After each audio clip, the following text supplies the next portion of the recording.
Hello and welcome to my latest episode of Fan Rebooking, where I take a look at some of the events of pro wrestling history and as a fan go back over them and rebook them and more or less do a what if scenario. This is inspired by the excellent series Guest Booker by KFAB Commentaries, which I highly recommend for those who are interested in the more creative backroom elements of pro wrestling, rather than just what you see on TV. If you're interested in how they arrive at those angles, the stories, the match setups, all that stuff. So I'm not going to spend a whole lot of time on this particular episode, because it is a fairly simple concept, which is how do we make the most of the first ECW pay-per-view, rebooking the first ECW pay-per-view and the lead up to it. Basically, we're going to make the assumption that not only have I been put in charge of ECW's booking for this particular scenario, this pay-per-view and the lead up to it, we're also going to assume, since this is fantasy and we can do whatever the fuck we want, that we have a bit more pull, a bit more resources on our side. And the year is 1997. It is April. We are going to have a pay-per-view. ECW, after 4 years of working towards this moment, is finally getting a pay-per-view. They don't have a TV show, a national TV show yet, but they're going to get this pay-per-view, and they actually succeeded for a few more years without having a national TV show, and managed to continue to do pay-per-views. Now, having made this assumption, this putting on this caveat, this extra little bit to the scenario that we have more available resources and pull, we're going to get them a TV show, but we're going to get them Cinemax or Showtime. Now, mid-late 90s, HBO's ruling the roost of the paid subscription channels. Cinemax and Showtime are both always trying to find ways to up the ante and become more of a threat to HBO. They both tended to resort to a lot of late-night softcore porn movies, and generally they've always been number 2 and 3, basically. I'm not sure if both of them even exist anymore. But at the time, I think if you are able to pitch to them, we've got this pro wrestling program, and before you just completely shut off because you're hearing pro wrestling, this is new stuff. It's not it's not the cartoony WWE, it's not the wrestling of WCW. This is new age, this is counterculture. We're not like the other guys. We are something that will appeal to your audiences, to the younger crowd, and to an older crowd. We're more teenager and up pro wrestling. We're going to appeal to the people that actually spend the money, rather than just the kids that they spend money on. So we're going to say that we've got our deal for Cinemax or Showtime, whichever one would pick it up, for, and they've always got airtime on those channels. So we've got the ability to do, say, a 2-hour show now for, let's go back a month. Well, we're not going to spend a whole lot of time building up feuds. We're just going to do the most bare-bone basic stuff we can, because with only a month of TVs to set this pay-per-view up, a lot of the buys are going to be either people that already know the product really well, or are people that do not have a fucking clue what ECW is. Because we're also going to use some of this additional resources to put ads out in networks, magazines, the pro wrestling magazines, everybody that we can. We're going to get the word out that, hey, ECW's finally getting a damn pay-per-view. What's ECW? Get the pay-per-view and find out, because it's going to be something like you've never seen before. And keep in mind, This is early 97. The Attitude Era is just starting. So we've got this build-up. We're not going to do a whole lot of storyline build-up. We want to showcase talent more than, the soap opera, which has always been more of the thing for ECW. They do not have huge storylines there as much as other companies. It was always more about the matches. So that would be the angle that we're going to go for, is that, even use words like smark, and not disparagingly. If you are the type of person that you like what's going on in the ring, if you like action, if you like hardcore wrestling, if you miss the days when wrestlers would get in there and put on 20-30 minute matches, and every single match felt like it mattered, and every single match was good enough to be in the main event, if you miss those days, or if you're tired of what's you've been getting so far from pro wrestling, and you want that, and that sounds great to you, come see us. We're ECW, and we're not like the other guys. See, that would be the main point. We're not like them. Do everything you possibly can to point out and make it clear that you are not them, because at this point, they've already lost a lot of potential giants to WCW and WWF, but they're still doing stuff that they won't do. You can cuss in ECW, it's more natural, it's more free-flowing. Sometimes it's a lot more contrived with the setups and for moves and things, but, their characters feel more like people, and it's what WWF and WCW would move towards. They were already doing the high-flying stuff. They weren't the first ones to do it in the U.S., but, with the luchadors and Japanese wrestlers and whatnot, but they were the ones that were bringing it in at that time, and then WCW was fucking stealing them. So we've got this pay-per-view, and we're going to get our hands on some Nelson ratings, and we're going to pick the absolute deadest night of the fucking week, TV-wise, and, not the weekend. We don't want Friday or Saturday, so we're going to, Monday to Thursday, we're going to pick the deadest night of the fucking week, TV-wise, and that's when we're going to put our pay-per-view on. It's like, there's nothing else on to watch our pay-per-view. Is the mentality behind that. We don't want any competition. This is the first time we're putting our product out. We do not want any competition from anybody else. So that's our setup. We get on a station that's going to let us be ECW on TV, because it's no holds barred, with Cinemax and Showtime, metaphorically speaking there. We can do ECW on those channels for a 2-hour show. We're putting our pay-per-view up against nobody. I actually checked, and WrestleMania that year in 97 was in March. So this one is just leading up to one of the crappy little pay-per-views that WWF was doing, which is perfect. And it was later in the month, so we're going to do it early.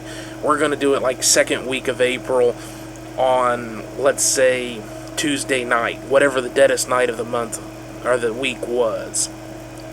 So we have no competition, or as little as possible, and we're putting out ads, and we're doing everything we possibly can to illustrate and get across the point that we are not like everybody else.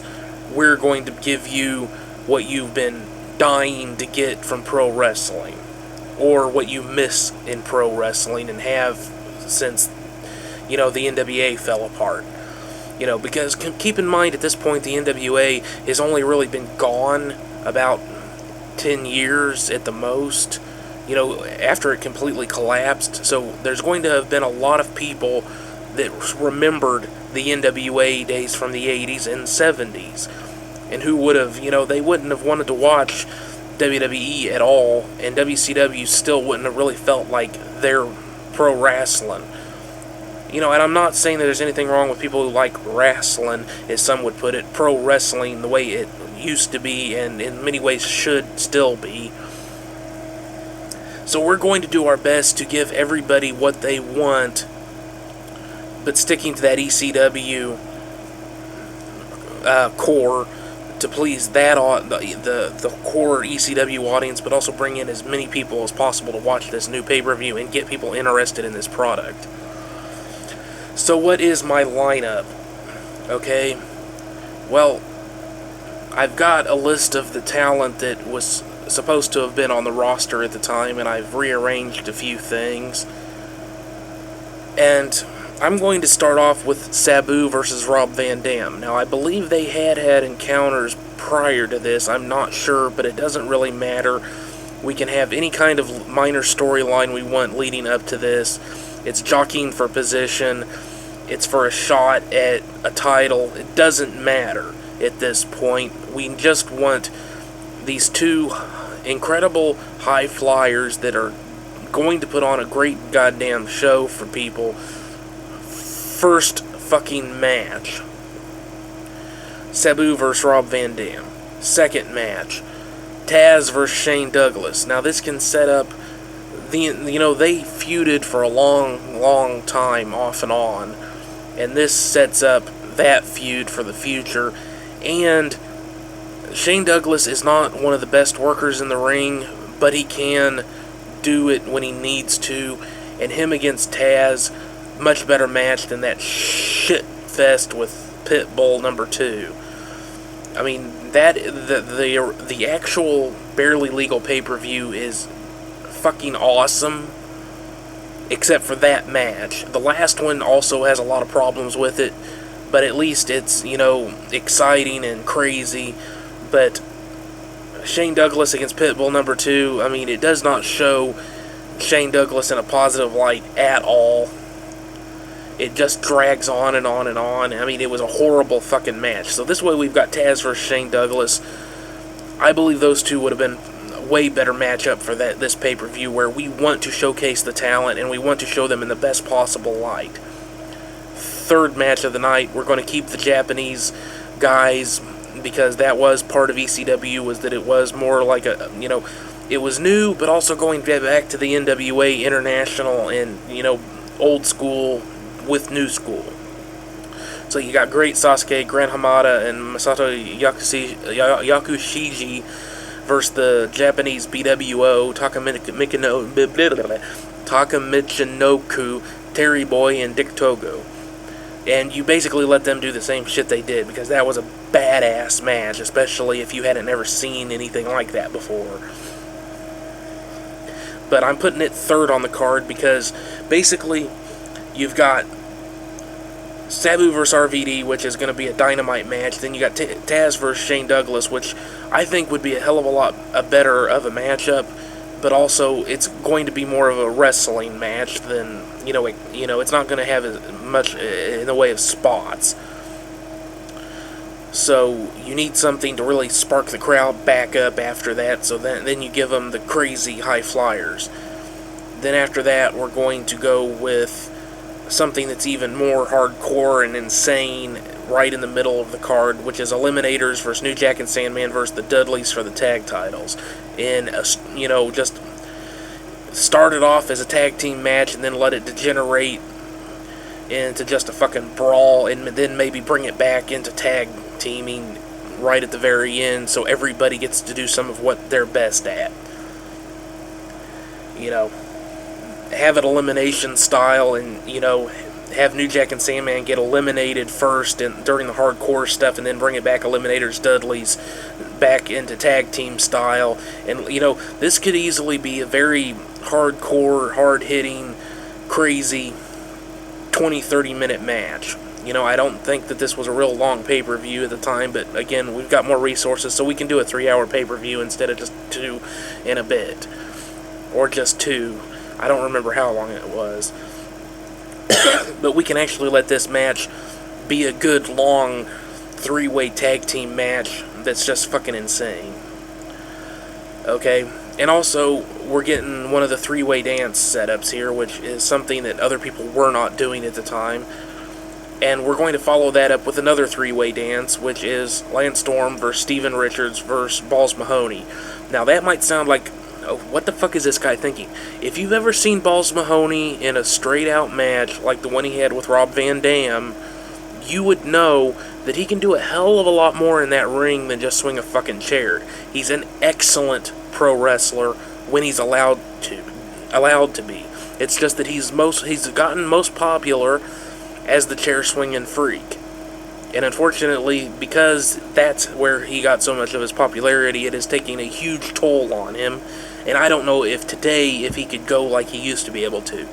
But if you haven't ever seen him in any just how good he could actually have been, try and find Balls Mahoney versus Rob Van Dam for the TV title, because that one is an excellent exhibition for Balls Mahoney, and there are a few other matches that were showcased that he could do a hell of a lot more than he usually would do.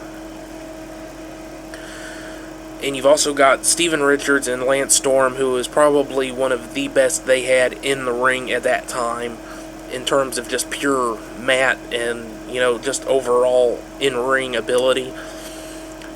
You've got Steven Richards to be the talker, Balls Mahoney to be a talker and kind of just the crazy dude, and then you've got Lance Storm to be the pure wrestler, Bret Hart type character. Lots of mixing and matching there. I think that would be a really good match as well. Then we've got another three-way dance, because like I said, we're showcasing differences in this one, so we want to make it very clear that this is different from what you see on a regular basis, so we're putting in three-way dances. And this is going to be a fucking classic. Dr. Death Steve Williams versus Terry Funk versus Tracy Smothers. Now, I have never really gotten to see any footage of Tracy Smothers, but from everything I've heard, in his heyday, in the 70s and even somewhat into the 80s, he was as huge as Hogan in his areas with the people that knew him. I mean, I'm pretty sure it was Tracy Smothers. They had a few guys in there, but, I know that Tracy Smothers was huge in his heyday. So was Terry Funk, and so was Steve Williams. They all were guys that could draw big when they were working in the NWA. So for all those people who knew the NWA territories and knew these three guys, this would be a wet fucking dream match. Okay, that's a bit rude, but you know what I mean. An awesome fucking match. And again, really, I'm not going over all the finishes and stuff because it doesn't really matter. The point here is we want these guys out there showing off what they can do and just blowing everybody away. We can worry about building up all the storylines and stuff later.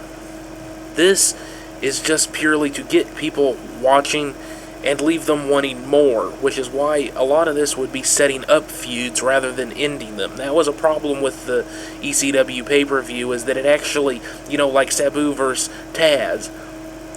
If you have Sabu versus Rob Van Dam and then Taz versus Shane Douglas and Sabu somehow gets involved in that match, or there's, it's brought up that Sabu and Taz have this long running feud between each other, then you have given people a reason to watch again. If you have the Eliminators and the Dudleys for the tag titles, and the Eliminator, and it's not a bad match, but it's a spot fest. They had too much shit on the card for the time limit. So if we extend this out to a longer time limit and allow them to really show what they can do, that's way better. And we let the fucking Dudleys keep the titles. We have the Eliminators come real close, but not win. So you give the people something to see later. So now I'm actually going over my finishes. The Japanese stuff, it's just there to be an awesome match. But you can set up stuff with it for later. Because you got the Japanese BWO and the actual BWO on the card, so you can set up some shit going on there. And, maybe set up some more heat for the BWO. Like Lance Storm, Steven Richards, and Balls Mahoney, that could go any number of directions. You can set up any number of things that way. Again, Steve Williams, Terry Funk, and Tracy Smothers, it's a nostalgia act in a lot of ways, but at the same time, it's going to be a badass match. Those guys are going to put on a show, and it could go anywhere from there. And, of course, the only real feud that we're going to showcase is Raven and Dreamer, and that's my main event. It's Raven and Dreamer for the fucking title. And we want to keep on going with Dreamer's losing streak. That was actually important to the whole feud. A lot of people, will talk shit on Tommy Dreamer about how often he loses.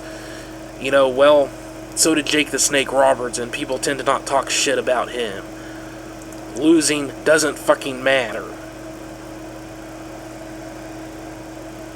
when you do it for a good reason and it works in a feud or for a character. The whole point of Tommy Dreamer is that he believes he can win, it's just that he usually doesn't.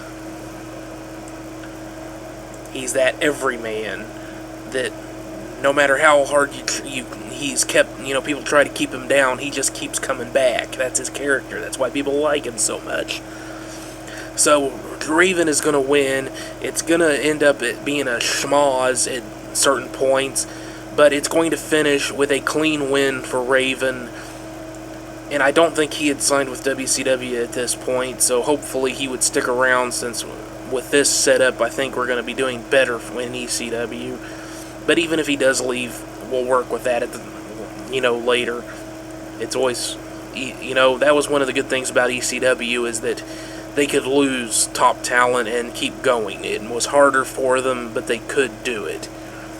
Whereas, could you imagine what would have happened in '97 if Steve Austin had been seriously injured to a point where he could not come back for a long time by the botched pile driver? Could you imagine what had happened during the mid-late 80s if Hulk Hogan had gotten seriously injured and been out for like 8 or 9 months to a year? That's a problem with the WWF way of doing things, is that they usually focus on one person. And you saw how bad that could turn out for them when Triple H got fucking injured and was gone for 8 or 9 months.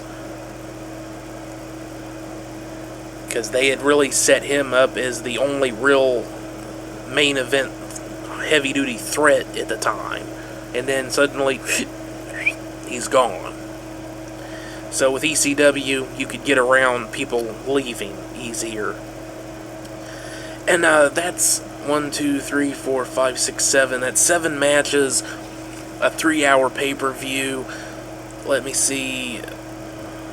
So that's what? Say that's 180 minutes. Figure 122 hours worth are wrestling.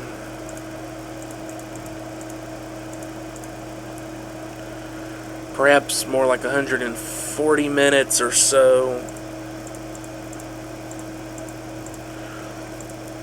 But yeah, if we did 140 minutes worth of wrestling with additional... Well, if you're paying for 3 hours, try and put in 3 fucking hours.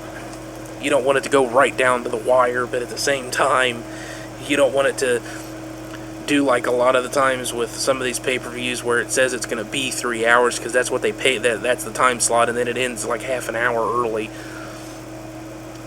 Because obviously they don't want to go over, because they can't. They want it to finish within the time limit, so they work with that.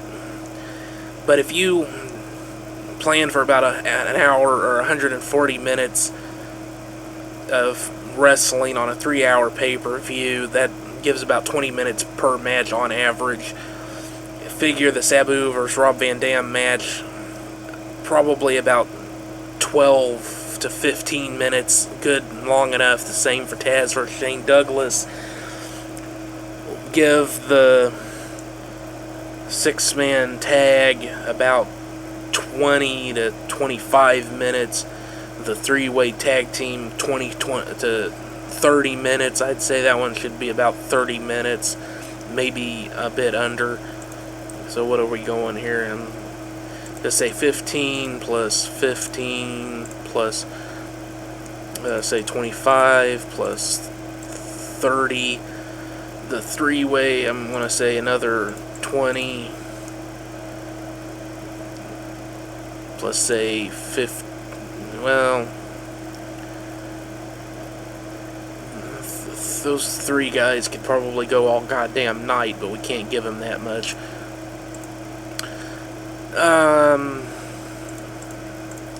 Okay, so going for about 15 minutes for Sabu versus Rob Van Dam, 15 minutes for Taz versus Shane Douglas, 25 for the six-man tag, 30 for the three-way tag title match, 20 for Lance Storm, Richards, and Mahoney, about 18 minutes for Steve Williams, Funk, and Smothers, and about 15 for Raven vs. Dreamer. With a little bit of leeway, because that comes to about 138 minutes, which is just a little over 2 hours.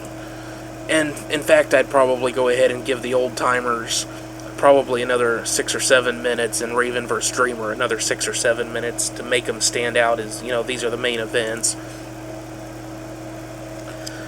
And that gives you a solid pay-per-view. It also leaves plenty of time for promotional stuff and going back over history and all that good stuff. 7 matches is a solid card, and giving them all time to actually put on good matches is important. I mean, this is one of those things you could go ahead and shoehorn an 8th match in there, but I don't think it would be necessary. I think 7 is a good number for 3 hours. Especially since you've got to allow for cleanup time and everything else in between the hardcore stuff. That's a pretty good setup. And then, like I said, after this pay-per-view, it's just a matter of you take anything that presented itself as a possibility on the night and previous feuds as well, and you take that and then you push that on your TV show and continue on until you can do your next pay-per-view, which we'll say in this case is going to be about 4 months down the line, and from there, who knows where you could go with it, So that is how I would redo ECW's ECW's Barely Legal, their first pay-per-view in the lead up to it.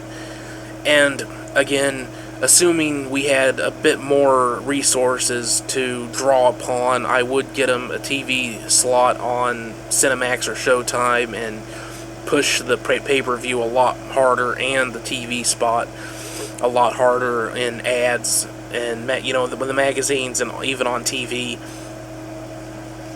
It's the sort of thing that it would be fucked up to do and to even try it, but if it was at all possible, try and get a commercial on during, Raw and during Nitro on the same night.